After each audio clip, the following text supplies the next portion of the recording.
Is it a touring bike? Can you tour on it? Both the short and long answer will be yes. Just after the first servicing on 1000 km, I went for a long ride.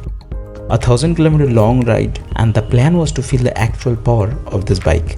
Frankly speaking, I am more than happy with the performance. For long highway ride, two types of riders are basically there. One is faster rider who will cover most of the distance on any certain time, and slower rider who will cruise on any particular speed and they will just feel the ride. I am mostly on the second list, but occasionally I can try speeding up, but that too on a certain range. Now let's go a little detailed about some touring aspects of this bike. If you want to cruise this bike on 80 to 100, trust me, you won't feel any stress on the bike, as well as no vibration. What I felt about this bike is if you are on a decent speed, this bike is very calm. On lower RPM in the city, you may feel a little bit of buzz or vibration, which is very normal, but on highway, this bike feels really stable. Even 90 to 100 range mirrors are so stable, no vibration at all. Most of the time I was around 110, still you can easily see the reflection on the mirrors. Now let's say you are a faster rider.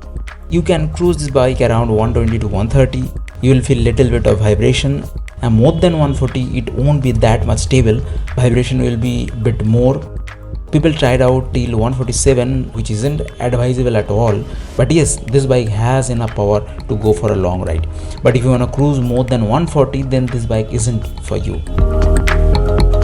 Now second most important thing for any touring bike is the luggage setup. My camera bag becomes a tank bag, so I like minimal setup, and this particular bike is a minimal kind of bike. See, frankly speaking, this bike is a good looking bike, and if you are planning for making a good luggage rack for this bike, then trust me, you're gonna ruin its beauty. Rather, I will suggest you to go for Rhinox dry stack bag particularly. It's a completely waterproof luggage setup. It really suits well with the bike profile, especially those aqua green color. I have future plan for this particular bag. And what I have done on my trip was this, a pretty decent setup for 2-3 days stay. The best part of this bike is the stock tank bag holder. I don't have any tank bag, this is my camera bag, so I put it here. You can easily put any normal backpack on the holder and you can cruise around without no issue. I do it every day and enjoying this feature. This is my small luggage bag, which is not any kind of company's bag. This is a small normal bag. I put it here with the rain cover. If initially you don't have enough budget for tank bag or saddle bag, just start with your normal backpack, it will be a good start. Third is the Stang range. I'm getting a decent mileage, approx 35 km per liter, which is almost 300 to 350 km of range out of this 9.5 liter of tank. And I think with the 50 to 60 km, petrol pump is easily available on the highway. So I don't find any problem with this machine on long trip. If you're planning for trips in the mountain, definitely you need to carry fuel, which is very normal for any other bike as well. Last but most important thing is the sitting position. It's a straight upright sitting position is pretty comfortable.